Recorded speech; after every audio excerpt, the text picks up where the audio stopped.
Hello, everybody. Welcome back to another edition of Geezerology's 50th anniversary remembrances. Today, we're going to be talking about Procol Harum live in concert with the Edmonton Symphony Orchestra. And this was a live album recorded with the band Procol Harum and the Edmonton, Alberta Symphony Orchestra back in 1971. And this was one of the early endeavors where a rock band hooked up with a symphony orchestra. It wasn't the very first one. Back in 1967, the Moody Blues did Days of Future Past that they recorded with the symphony orchestra. However, what's very distinctive there is that album, the band and the orchestra did not actually play together. They recorded their stuff separately except for one song. This is a rock band doing an entire performance with the symphony orchestra. It wasn't Edmonton Symphony Orchestra's first appearance with a rock band, though, because earlier they had done a concert with the Canadian band Lighthouse. Anyway, Procol Harum goes to Edmonton in 1971. Gary Brooker writes the lead vocalist for Procol Harum, writes the musical charts and stuff for the symphony. The concert was so popular, they did a second show due to demand.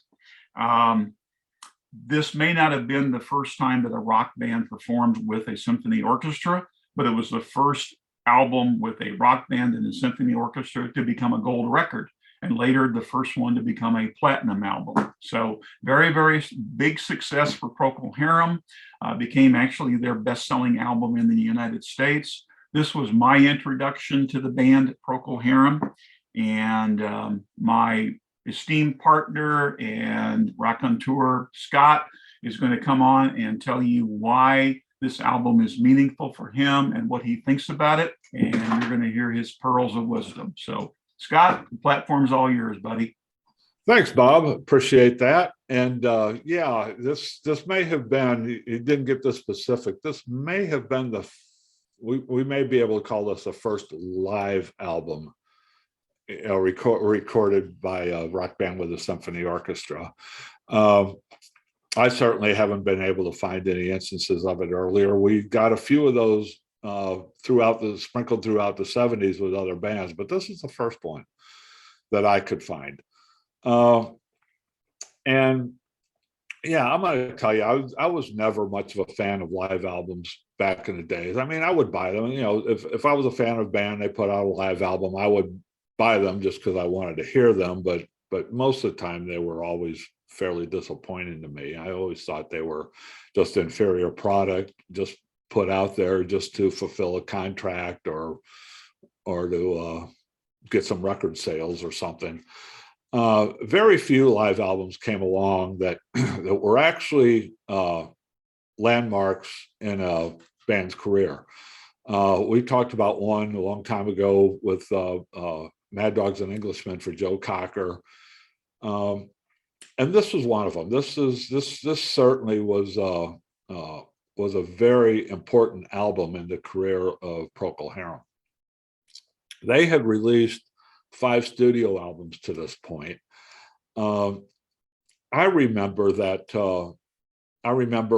hearing A Wider Shade of Pale, the song of Salty Dog. I was never a big Procol Harum fan, but I would listen to them casually on the radio, and I loved to hear their songs because of Gary Brooker's voice. I never really heard too much more from the band that interested me, other than just that distinctive voice of Gary Brooker. But because that was the only thing that I really grabbed onto from them, I never did pursue it any further because, just frankly, I didn't see a need to.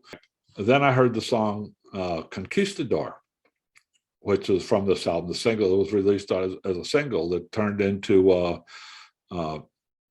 hit single. It was their biggest hit single after A Wider Shade of Pale. And radio stations played that song a lot. So and I thought the whole idea of the symphony orchestra and everything was interesting. So I went and bought this album, and I really, really did enjoy this album. It wasn't one of my favorite albums of all time or anything like that, but I did enjoy it. And this was just as I was finishing up my high school career. This came out in April of 1972. So it was at a time when I was starting to expand my horizons a little bit, and I really enjoyed it. And I since after this, I went back and listened to a few of the earlier Procol Harum albums. I don't remember I bought them, but I had a friend of mine who was into Procol Harum, and I went back and listened to some of their other albums, and I go, man, this live album here is is the best they have. They had recorded and released 5 studio albums to this point. All of the songs here are from their first 4 LPs, I think. I'll go through each of the songs here pretty quick. But I just wanted to say that overall, this is a band that I thought they were, for the most part, what little I heard from them and what little I explored from them, for most part, they were kind of a one-trick pony. I don't think that they had a whole lot of range in their music. It was basically Gary Brooker and whoever was available to play with them at any given time. He had a stable of musicians from his previous band before Procol Harum, and then from Procol Harum, Robin Trower, B.J. Wilson, Matthew Fisher, and all these guys. I mean, they were fairly well-known names and fairly common names, but they all kind of came and went, and they were all basically Gary Brooker. And I think if you listen to a Procol Harum album, especially those early ones, they are essentially just Gary Brooker with a backing band, I think. And so along comes this live album with the Edmonton Symphony Orchestra, and I thought that this really added some depth to the music that wasn't there in their studio album. At least on these songs that are on this album. If you go back and listen to the studio versions, I think that the versions here on this album just have so much more depth and so much more character, with the addition of the symphony orchestra and the choir. There was also a small choir that was singing with them too. Conquistador, it was actually one of their early sound. It might have been their follow-up single to Wider Shade of Pale that didn't really didn't go anywhere. None of their singles really went anywhere after Wider Shade of Pale until until the live version of Conquistador was released, and that did pretty well and got a lot of attention and helped boost the sales of this album, right? But Conquistador is the opening song on the album, and it just kicks it off with a bang. It's, in the studio, in the first album, the self-titled debut.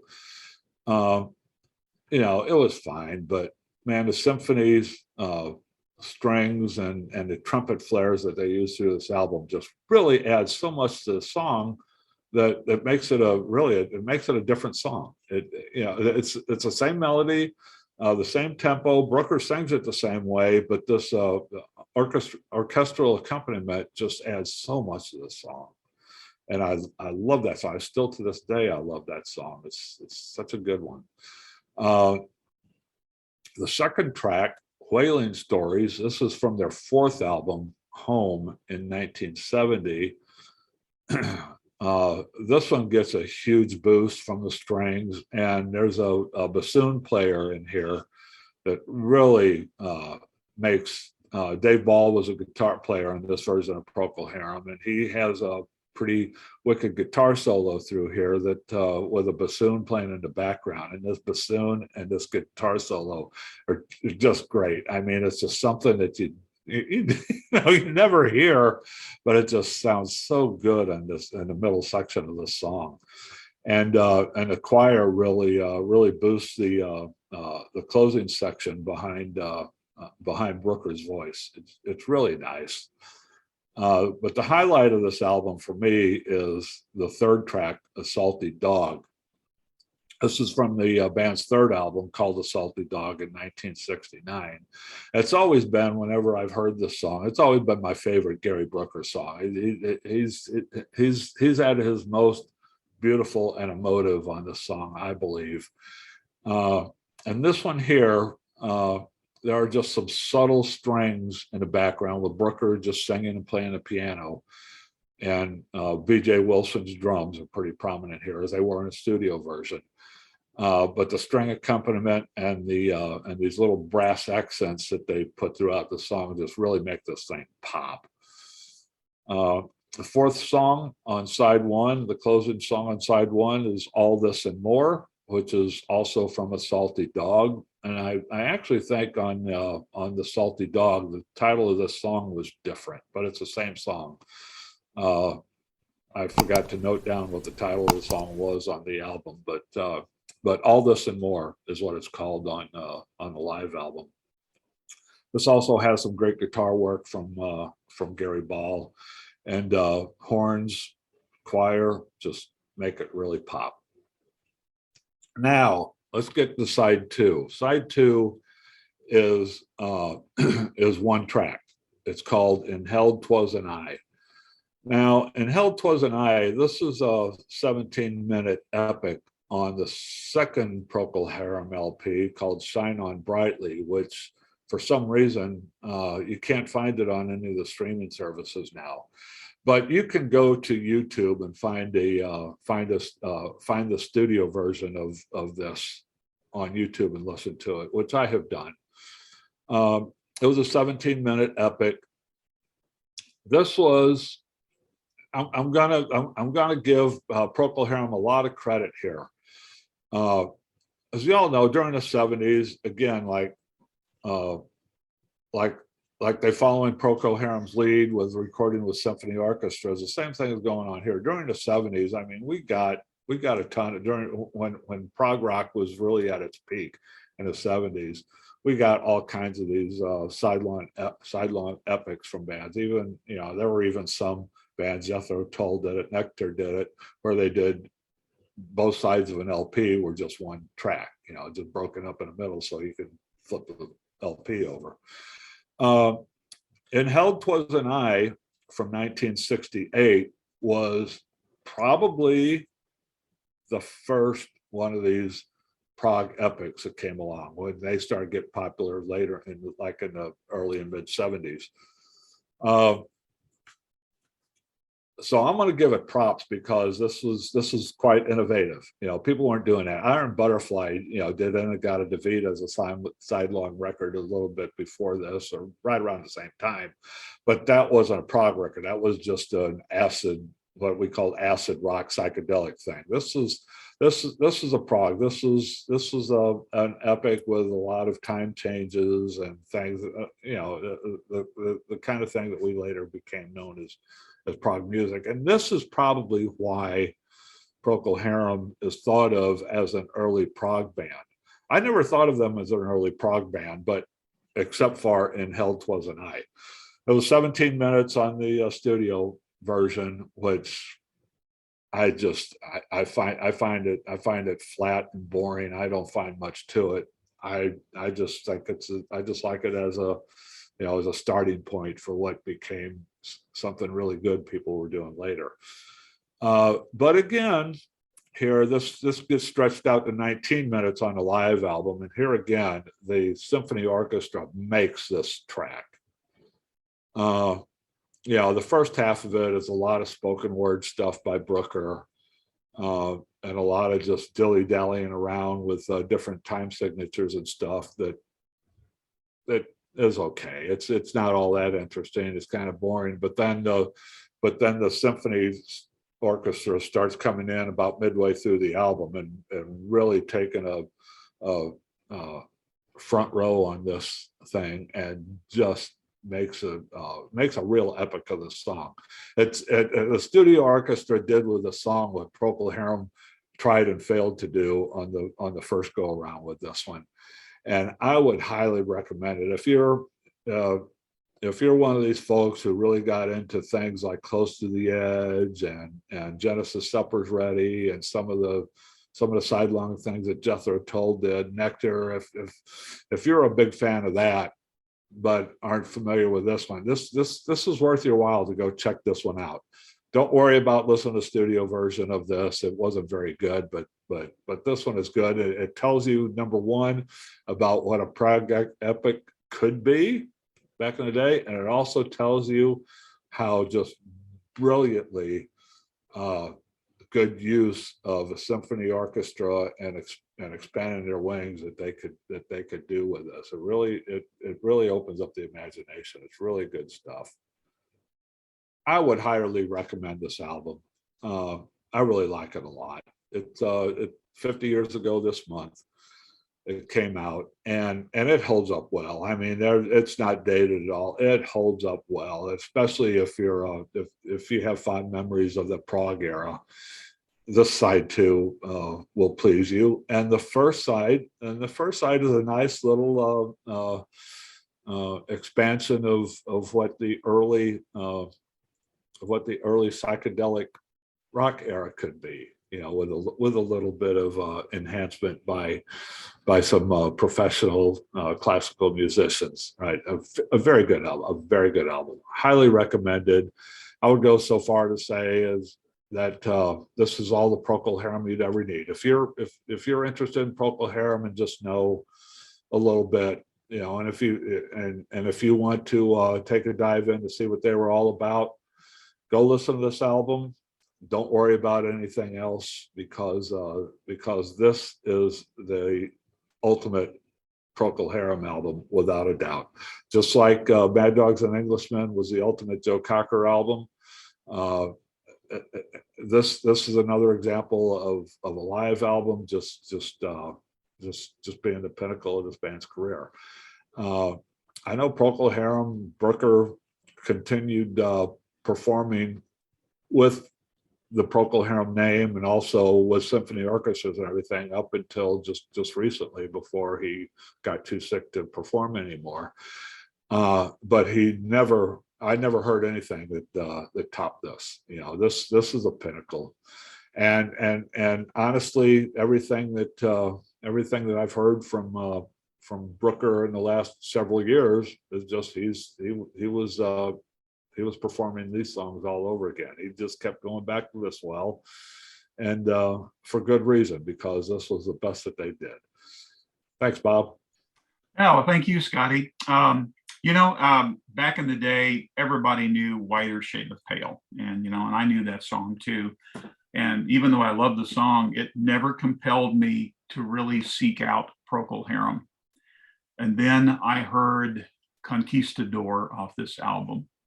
And I don't know whether I heard it through a friend or caught it on the radio, but the first time I heard Conquistador, I was just blown away. I love that song. I love the lyrics. I love the historical epic of it. And the way it's presented on this live album, it is just absolutely fantastic. And the studio version of their debut album is flat and boring compared to this. And not only from the enhancements of the symphony, but I think Brooker's singing is much more inspired. I feel the band is more inspired. It's just it's an awesome album, and nothing I've ever heard that they've done in the studio comes anywhere near this. And this sparked enough interest in me that I picked up a Salty Dog and I liked it. But then their studio stuff just never compelled me to go any farther. But I agree with you, Scott. This is a tremendous album, tremendous. And it showed what marrying good rock music and other elements, what you can accomplish with it. And they did a beautiful job with it. I've heard a story, don't know if it's true or not, that Brooker was on the airplane flying to Edmonton, was actually writing out orchestral arrangements for this. And so I guess it was, right up until the moment they were getting ready to do it, he was still working on it. And a couple of things I've always wondered about, why Whiter Shade of Pale was not on here. Because you take your greatest known song and not put it on a live album, that's kind of unusual. So I don't know, I've always wondered were they burned out on Whiter Shade of Pale, or did Whiter Shade of Pale just not lend itself, to an orchestra arrangement? I don't know. But it very well could be that they performed it, but I'm sure this is not the entirety of that concert. Yeah, I don't. Another good question. I don't know, but Yeah. you are correct, Scott. This is a great album, and it can be your entry point and exit point for Procol Harum, and you would be fulfilled. So yes, great album, great remembrance. Thanks a lot, Scott. We appreciate it. Please feel free to check out our other Geezerology offerings here on YouTube. We've got a weekly roundtable where we discuss things more in depth.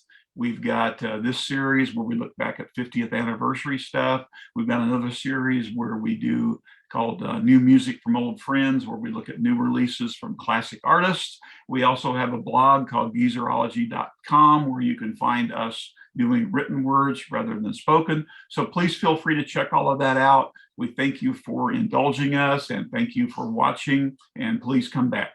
Thank you. So long, everybody.